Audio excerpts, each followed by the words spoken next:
아동학대 혐의가 있다고 판단한 경찰은 이 씨를 조사 도중 긴급 체포했습니다. 어머니는 훈육을 위해 아이를 가두었다고 주장하는데 경찰은 아동학대를 의심하고 있습니다. 부모가 가정 내에서 아동을 학대하는 경우가 대부분인 것입니다.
그나저나 이 사회적 특성이랄까, 다른 나라랑 비교했을 때 우리나라가 아동학대가 심각한 편입니까? 어떻습니까? 특별히 더 심각하다 이거는 아니지만 그래도 만연되어 있다라고 생각합니다. 왜냐하면 우리가 사실 폭력의 상당 부분 우리가 조금 뭐라 그럴까요? 괜찮다. 그 정도 맞아도 된다의 분위기가 지금까지 쭉 지속되어 왔죠.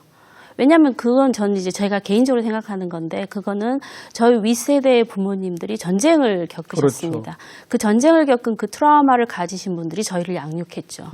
네, 그 양육하는 과정에서 이제 우리 아이니까 내 아이니까 공부만이 최선이고 남을 밟고라도 일어서야 되는 거고 내 분신이니까 내가 알아서 키웠다라는 거죠. 저희는 그렇게 양육을 당했습니다. 네. 그러면 저도 똑같이 우리 아이를 양육할 때 그런 방식이 은연중에 사실 나오죠. 있게 되는 거죠. 근데 그런 것들을 교정하고 우리가 그렇게 해서는 안 되고 아이도 인격체다. 아이가 소중한 존재이다. 이제 그런 것들을 계속 교육을 받으면서 저희도 자라왔지만 네. 그게 쉽지 않죠 또. 네. 문화라는 거죠. 그렇죠. 그게. 이게. 네. 알게 모르게 몸속에 그럼요. 배어있는. 네. 그렇게 맞으면 자란 그게 몸속에 피 속에 있다 이거죠. 그렇죠. 자기도 모르게. 네. 그러니 자기 아이들한테도 자기도 모르게 그런 행동이 가고 정당화된다 이런 거지 않습니까? 그렇죠. 네.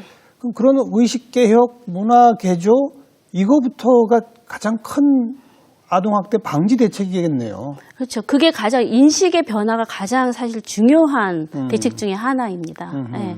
이제 그건 사실 교육하고 캠페인밖에 없는 거죠. 네. 일일이 다 우리가 어떻게 그분들 교육할 수 있는 방법이 없으니까 이제 그래서 이제 공익 광고 이런 것이 사실 되게 중요한 메시지를 그렇죠. 전달할 수 있는. 네. 그런 인식 개선을 위한 활동도 이 중앙아동보호전문기관에서 네, 하고 계실 저희가 것이고 하고 있습니다. 말씀하신 네. 공익 광고 같은 것들도 네. 만들어서 네. 꾸준없이 하고 계실 네. 것이고 네. 그런 국민 인식 개혁을 위한 어떤 대책 외에 아동학대 방지 대책으로는 또 어떤 것들이 있습니까?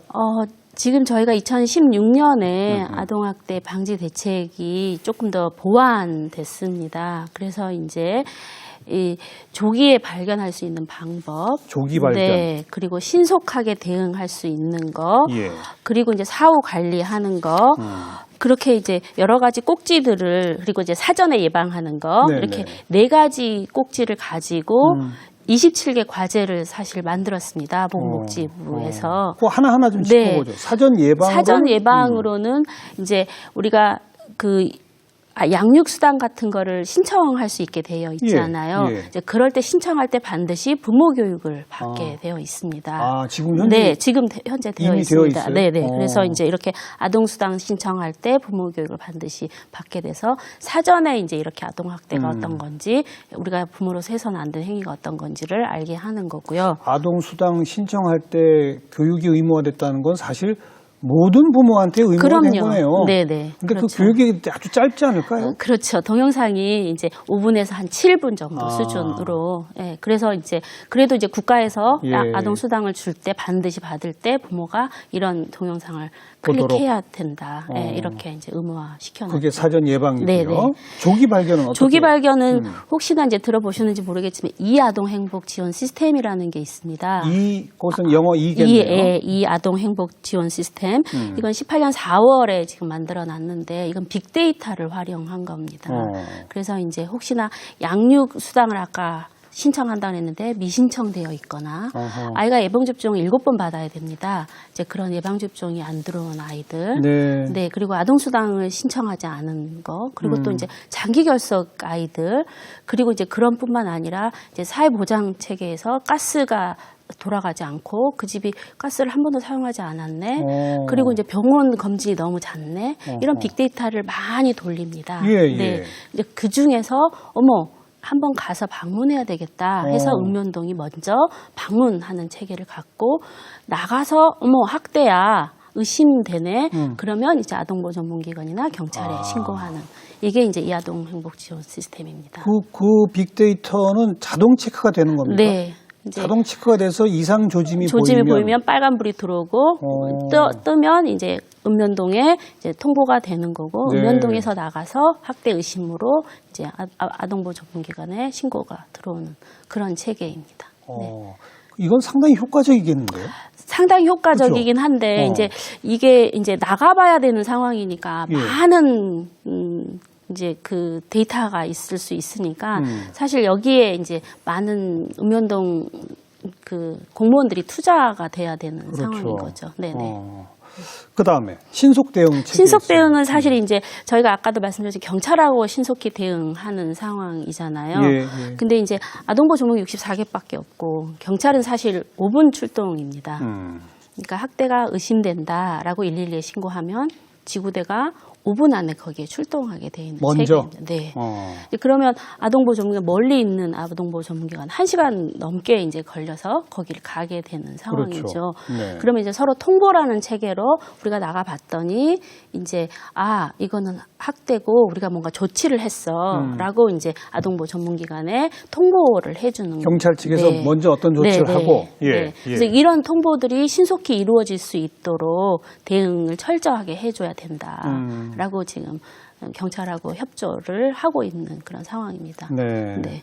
사후 관리 책임. 사후 관리는 이제 상황이 거의 좀 종료가 돼서 이 아이가 집에 돌아갈 수 있었으니까 이제 제일 중요한 거는 재학대죠.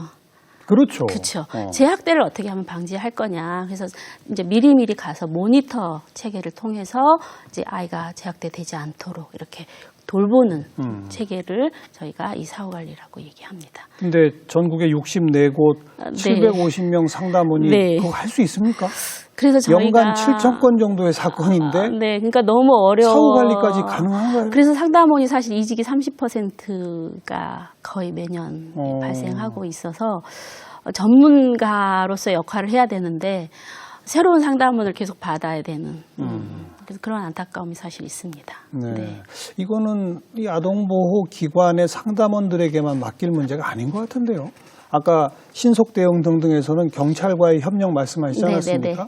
그럼 사후 관리 이 재학대가 이루어지는지 점검하고 하는 거는 일선 사회복지요원들하고의 협력 같은 게 필요하지 않을까요?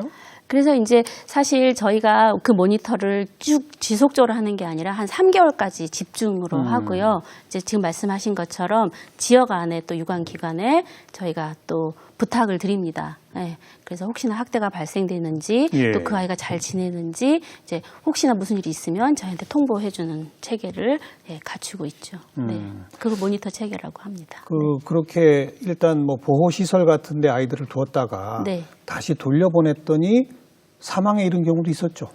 네, 안타깝게도 최근에 있었죠. 네, 1월 달에. 예. 지금 말씀드린 것처럼 이렇게 많은 절차를 거치고 또 이제 법원의 명령을 받아서 사실 아이가 집에 돌아갔습니다. 근데 이제 원가정에 들어가려고 하면 저희가 이제 여러 가지를 체크를 사실 합니다. 그러니까 아이의 의지가 제일 중요합니다. 사실은 네, 네. 아이가 집에 돌아가고 싶어요. 네, 라고 얘기하고 또 부모가 그 법원 명령을 받아서 교육 이수를 어느 정도 했느냐 그리고 또 양육 의지가 있느냐 그리고 가서 집이 어느 정도 잘 갖추어져 있느냐 여러 가지 거를 다 보고 집에 언제쯤 돌아갈 수 있다라고 이제 재판부가 판결을 내려주는 거죠. 네, 네. 이제 그럼에도 불구하고 그럼에도. 네. 제약대는 발생할 수 있죠. 그러니까 이제 아까 말씀드린 그 모니터가 사실 중요한 상황이고 그리고 그 29조의 아동복지법 29조에 사후관리를 할 수 있도록 되어 있음에도 불구하고 아까도 말씀드렸지만 싫어요라고 말하면 사후관리가 사실 제대로 이루어질 수 없는 체계인 거죠. 네. 그래서 거기에 강제성이 들어가야 되는 법 제도 이런 것들이 빠르게 보완되지 않으면 여전히 아이는 사실 죽을 수 있는 거고 한 가지 더 좀 더 짚어서 얘기하면 사실 아이들이 죽는 거는 중대 사건에서만 발생하는 게 아닙니다. 네. 일반적인 상황에서도 네, 아이가 사망할 수 있습니다. 그래서 이제 이게 학대인 상황은 항상 중대 사건이다라고 예. 우리가 관심 있게 봐야 되는 상황이다라는 거죠. 법을 바꿔야 할 것들도 여러 가지가 있군요. 네, 그렇습니다. 우선 인력이나 예산도 더 필요할 것 네. 같고요. 그렇죠? 네. 지금 처벌 형량은 어떻게 되어 있습니까? 사실 이제 최근에 양형위원회가 조금 이제 양형을 조금 높여주시긴 하셨습니다. 학대치사가 일어나면 보통 9년 정도였는데 10년으로 좀 올리고 특별한 사정이 있으면 15년까지 이제 우리가 뭔가 가중을 할 수 있다. 그다음에 영아 6세 미만의 영아들은 좀 가중 처벌이 있을 수 있다라고 하는데 사실 이대로 판결이 사실 안 난다는 게 지금 현장의 목소리. 이기도 하고요. 잠깐만요. 네. 좀 아까 9년이었던 걸 10년으로 했다는 게 내리고 학대 치사죠. 치사, 네, 그렇죠. 사망에 이르게 한 경우죠. 그렇죠. 네, 그럼 일반적인 살인보다도 형량이 낮네요. 낮죠. 네. 그러니까 이제 이게 말이 사실, 안 되는 거 아닌가요? 그렇습니다. 네, 그러니까 부모가 아이를 죽이는 거는 좀 형량이 아주 낮고요. 아이가 부모를 죽이는 그런 부도덕한 상황은 아주 형량이 세긴 상황인 거죠. 그래서 여전히 이제 이런 양형 기준이 문제가 되기도 하고. 그동안 그러니까 이건 네. 범의식도 좀 문제네요. 그렇죠. 존속 살해는 일반 살인죄보다 형량이 셉니다. 네, 네. 그런데 부모가 아이를 학대해서 치사, 사망에 이르게 한 거는 일반적 살인보다도 낫다는 거 아니에요? 네. 그러니까 뭔가 현재 좀 근본 이거는 인식이 그렇죠. 현재 이거는 아동학대 처벌법에 관련된 상황이고요. 이제 조금 더 심각한 상황이 되면 형법을 또 이제 해서 조금 더 가중하시는 경우들도 있어서 최근에 이제 기억하시는지 모르지만 울주 사건 이런 건 25년형 이렇게 또 나온 것도 있었으니까 네, 이제 네. 그렇게 또 법이 적용이 되더라고요. 그러니까 법 적용을 어떻게 시키느냐가 다른 상당히 나라들은 형량이 어때요? 영국 같은 경우는 사실은 이제 아주 이렇게 디테일하게 이제 이렇게 좀 이런 방법들을 가지고 있더라고요. 그래서 이제 보호를 불이행했고 아주 이게 단시간 아이가 되어 있는 거, 또 뭐 이게 한 번만 때렸던 거, 뭐 아니면 조금 더 길게 때리는 거, 이렇게 좀 단계를 이렇게 아주 세분하게 해서 10년에서 이제 이런 아주 미약한 상황도 10년 구금형을 막 때리는. 그래서 사실 선진국에서는 아이가 죽으면 무기입니다. 그렇죠. 못 네. 나와요, 네, 사실은. 네. 네. 그래서 이제 아직은 우리가 이런 양형이 조금 더 보완되어야 되고 지금 현재 있는 대로라도 좀 잘 해결이 됐으면 좋겠다라는 것이 지금 현재 우리의 상황이고 한 가지 또 좀 더 심각한 것 중에 하나는 판례를 저희가 좀 분석을 했더니 이제 최근 상황까지 제가 분석했는데 한 500건 정도 되더라고요. 530건 정도. 그중에 집행유예하고 벌금형이 나온 게 75%입니다. 그래요? 네. 그러니까 여전히 아직은 아이가 이렇게 뭔가 학대를 받는 상황들은 네, 조금 더 가정 안으로 빨리 집에 들어가야 된다. 아이고. 가정에 부모가 아이를 양육해야 된다라고 이렇게 생각하시는 경향들이 좀 있어 보입니다. 그 부모가 바로 범인인데도 그렇죠. 네. 말씀 듣다 보니까 우리가 왜 옛날부터 네. 미국에서는 아이들이 몇 살 이하의 아이들이 혼자 집에 있으면 네. 부모가 체포되잖아요. 그렇죠. 그죠? 네. 사실 그게 학대죠. 방임이죠. 근데 우리나라에서는 그런 일들이 사실은 비일비재 사실을 하죠. 네. 네. 아이를 혼자 두고 나갔다 하면 무조건 체포, 네. 형사 입건. 네. 자동차 안에 몇 시간 뒀다고 그래서 형사 입건 이런 거죠. 네. 제가 어디서 들은 얘기는요. 외국인들이 우리나라 그 김 있잖아요. 김. 네. 그 김을 잘 모르니까 자기 아이한테 김을 먹게 했더니 신고를 했대요. 검은 종이를 먹게 한다고. 그 정도로. 예, 예. 네. 그러니까 주변에서 그러니까 아이의 안전을 아주 주시하고 주목하고 있다가 혹시나 무슨 상황이 되면 신고하는 정신이. 그렇죠. 근데 이제 사실 우리나라의 신고 정신이 많이 발전을 하긴 했지만 사실 우리는 예전에 완장차고 신고하는 거는 그 가족을 몰살하는 상황이었었잖아요. 그래서 신고가 그렇게 좋은 인식이 맞아요. 아직도 여전히 우리는 좀 어려운 거죠. 네. 나중에 또 보복당할까 그렇죠. 두려워하는 이런 네, 것들도 네, 있고. 네. 그죠? 네. 네. 아직 멀었네요. 좀 네. 뭐 최근 들어서 그나마 이런 기관도 생기고 저희 20년밖에 안 됐습니다. 그러니까요. 아직. 네, 네. 또 법률도 새로 좀 네. 정하고 하지만 쭉 설명 듣다 보니까 우리 사회 인식, 법 체계, 국민적인 뭐 신고 비율 뭐 모든 면에서 네. 아동 선진국이라고 말하기에는 턱없이 부족하군요. 그렇죠. 네. 좀 빠르게 속도 낼 수 없겠습니까? 글쎄 이제 저는 그 속도가 예산이라고 생각하는데 예산. 사실 예산이 참 어려운 상황입니다. 사실 이제 이 아동 학대와 관련된 업무는 보건복지부가 주무를 예. 맡고 있습니다. 예, 그래서 예. 최근에 이제 1월 15일자로 아동학대 대응과도 이제 복지부에서 하나 만들어놨고 그래서 이제 뭔가 컨트롤 타워 역할을 좀 하실 수 있도록 해놨는데 예. 사실 아동학대 예산은 지금 범죄 피해자 기금입니다. 범죄 피해자 기금? 네, 이 범죄 피해자 기금은 법무부 소속입니다. 왜 그렇죠? 별도 예산이 책정이 안 돼 있어요? 그러니까 이게 복지부 일반회계로 넘어와야 되는데도 그러니까요. 불구하고 사실은 이제 학대가 범죄니까 그 범죄 피해에 대한 지원을 하겠다가 이제 국가가 생각하시는 부분인데 사실 그거는 뭐 옳은 생각 중에 하나입니다. 근데 이제 이 범죄 피해자 기금은 피해 아동한테 직접 사용하는 돈이 훨씬 더 좋다라고 생각해서 당연하죠. 이 아동보호 전문기관을 설치하고 인건비를 사용하고 운영하는 거에는 조금 더 쫌쫌하게 보시는 거죠. 예, 네, 예, 예산을. 예. 그래서 사실 이제 저희가 맨날 하는 얘기 중에 하나가 좋은 차를 만들어 주셨는데 기름을 넣는 그 계획을 사실 복지부가 그 계획을 가지고 있는데 그렇죠. 그렇죠? 언제 떨어졌다. 예, 기름 예. 언제쯤 넣어야 된다. 예. 어떻게 이걸 잘 굴려야 된다. 이렇게 해야 되는데 사실 이게 부처가 다르다 보니까 이게 상당히 어려운 예산입니다. 논리적으로도 또 말이 안 되는 게 네. 아동 학대 관련된 기관들은 범죄화된 사건만 다루는 게 아니잖아요. 그렇죠. 그 사건은 전체 중에서 어찌 보면 부분이지 않습니까? 그렇죠. 네. 나머지 일들을 다 하는데 더 많은 어떤 예산이 투여될 거잖아요. 네. 근데 그걸 범죄 피해자 기금에서 쓴다? 논리적으로도 말이 안 되는데요. 근데 이제 그 당시는 이제 그런 논리를 가지고 어. 예산이 이제 이관이 됐는데 이제 지금은 저희가 이제 그래서 그런 얘기들을 이제 복지부 장관님도 이제 강하게 어필을 하고 계시는 그런 상황입니다.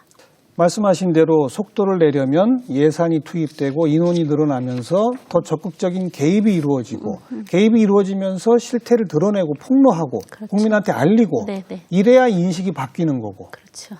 이게 박자 순서는 그런 식으로 갈 수밖에 없는 거겠네요. 근데 이제 그 순서가 순서 하나로 이렇게 되는 게 아니라 동시다발로 사실은 그게 이루어지고 네. 그게 예산이 뒷받침이 딱 되고 법과 제도가 완비가 되어야지 이게 가속이 붙을 수 있는 상황인데 네, 네. 이게 너무 천천히 알겠습니다. 이루어지고 있다는 거죠. 말씀 들어보니까 기억나네요. 지난해인가 우리 장화정 관장도 직접 1인 시위도 하셨죠? 네. 어디서 하셨어요? 광화문 앞에서 저희도 저도 뭐라고 외치면서 1인 시위를 하셨습니까? 일단 저희는 이제 그 무거운 시위였고요. 이제 피켓을 들고 피켓을 뭐라고 써 있어요? 일반회계로 전환하고 예산을 일반회계로 전환해달라. 그리고 인프라를 좀 구축해줘라 빠르게. 그리고 이제 상담원 인건비도 처우도 개선해주고 이제 사실 이게 이제 아까 말씀드린 건 친권에 제한 부분이니까 이게 공공의 업무여야 된다 해서 공공성 강화를 조금 더 시켜줘라라는 걸로 저희가 상담원들이 다 같이 정말 작년 더웠잖아요. 네, 그때 떼앞볕에서 시위를 했었죠. 시위한 결과 조금 예산이 늘어났나요? 네, 조금 늘었습니다. 인건비는 한 10% 정도 늘었고요. 센터 계속 할 수 있도록 인프라가 한 4개 정도 확충됐죠. 그래서 이제 올해 68개까지 이제 늘릴 수 있는 상황입니다. 네. 그래요. 24시간 신고를 받고 현장 출동해서 그 가해자인 아버지한테 폭행까지 당해가면서 이직률이 30%에 달하는 상담원들 월급도 얼마 안 된다 이거 아닙니까? 네, 창피합니다. 이건 참 우리가 부끄러워야 할 문제입니다. 네. 하루빨리 예산 증액 또 예산 회계 전용 그리고 법령 개정 이런 것들이 좀 이루어질 수 있도록 계속 목소리를 좀 내주시기 바라겠습니다. 네, 알겠습니다. 오늘 말씀 잘 들었습니다. 고맙습니다. 네, 감사합니다.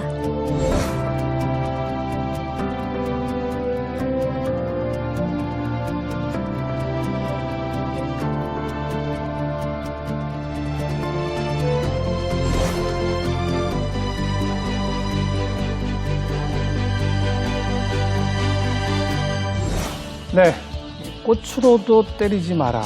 이런 유명한 명언 여러분 기억나시죠? 절대 아동학대는 안 됩니다. 다음 시간 또 뵙겠습니다. 안녕히 계십시오.